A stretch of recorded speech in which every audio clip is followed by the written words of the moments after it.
So you've been speaking with a former advisor and spokesperson for President Vladimir Putin in Moscow to get a sense of the Russian position going into the Alaska meeting. What did he have to say about the talks and how Vladimir Putin will approach Donald Trump? That's right. We don't hear the Russian perspective very often, and I think it is pretty fascinating to try and get an insight into what they're thinking and how they're going to approach President Trump. So I spoke twice, actually, a couple of interviews with Sergei Markov, a former advisor and spokesman to President Putin, a former member of the Duma, and he's now director of the Institute of Political Studies in Moscow. I think also, just to step back for a moment, we have heard from Putin as well over the last 24 hours. He's already starting, of course, this campaign of appeasement and flattery with Donald Trump. He has said that he thanks him for his energetic and sincere efforts. The Russians, they're talking about economic projects with the United States, business deals, all of those things they know that President Trump will want to hear. They've mentioned sanctions relief. Putin even mentioned an arms control treaty. So he's throwing a few lifelines out there, see what comes up. I did ask Markov, of course, what is it the Russians want? Their position is quite clear, and it has been for years now. They don't want any European troops on Ukrainian territory. He said neutrality for Ukraine, so of course that means no future NATO membership, and limitations on the Ukrainian army. But I think one of the most interesting things he had to say was when I asked him what advice would he give to Vladimir Putin, and let's take a listen to what he had to say. My advice, and I give it to Mr. Putin publicly, to use flattery during the peace talk, because Trump likes flattery, and because European leaders use flattery extremely effectively with the negotiation with Donald Trump. So, Nicole, is Europe worried that we'll see a repeat of the 2018 Trump-Putin summit? And can you remind us what happened back then? I think that's one of the reasons, of course, this is getting so much attention, because what happened then was extraordinary, and lots of people may not remember. I was in London working at the time, and I know that there were collective gasps in newsrooms around the world, in diplomatic corridors.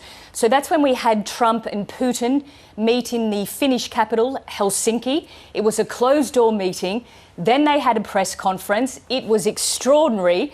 You might remember as well, Trump came out and he essentially sided with Putin over his own US intelligence services on the issue of Russian interference in the 2016 election. And he said, well, Putin told me the Russians wouldn't do it, and why would they?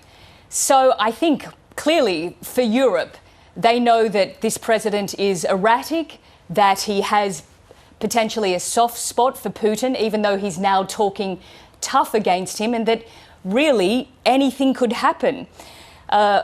President Trump, over the last couple of weeks, has been talking about land swaps, territorial exchanges. He has done that again in the last 24 hours, speaking on Fox News Radio about divvying it up, about give and take.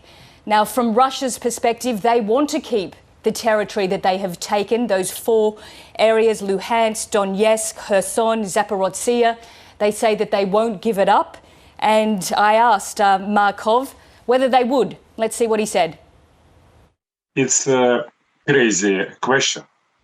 It's impossible that Russia will give to the Ukrainian regime those territories which is juridically Russian territory, and in situation when Russia army is winning and going forward. Exchange of territory should be for sure to the interest to those army which is winning and going forward, and this is Russian army. And what does the Alaska summit show us about Russia then, Nicole, its position in the world and whether or not it's diplomatically isolated? I think for Russia, even holding this summit right now is a win. That's how they'll be seeing it, because their message over the last couple of years has been, we're not diplomatic diplomatically isolated. We have friends. We may not have friends in Europe, but we have China, we have North Korea. There are global South countries, developing countries that are still, like India, that are still buying Russian oil. In fact, I think a couple of years ago, the Indian foreign minister said Europe's problems aren't the world's problems. So as much as we like to sit here in the West and think that, you know, Russia is on its own, it's not really. And right now, I mean, what an extraordinary picture that we have the Russian president who is accused of war crimes by the ICC on US soil, and that is the message that President Putin will be trying to drive home. He needs a legacy from this war. He needs a win. As we just heard from Markov, from the Russian perspective, they think they're doing very well at the moment. They are digging in hard and driving forward in Donetsk. There's no real incentive for Putin to agree to any peace deal at the moment. But at the same time, he knows that Trump needs to save face. He needs something to show from this summit. Even though Trump is playing it down, Trump said overnight that he thinks there's only a 25% chance of anything actually coming from this. He's talking already about there being a second summit. Maybe Zelensky will be allowed to attend, but from Russia's perspective, they don't regard Zelensky as an equal, so it would be highly unusual or incredible, in fact, to see Putin and Zelensky sit down together. So a lot of unknowns. We'll just really have to wait and see. But for Russia, this is a win. And let's take a listen to what Markov had to say about that issue of US-Russian relations. Also, for Vladimir Putin will be important to establish more political friendly relationship, because those who are enemies of Vladimir Putin, such as Zelensky and leaders of Europe, they're political enemies of Donald Trump. And Putin and Trump has very equal political values, such as traditional values,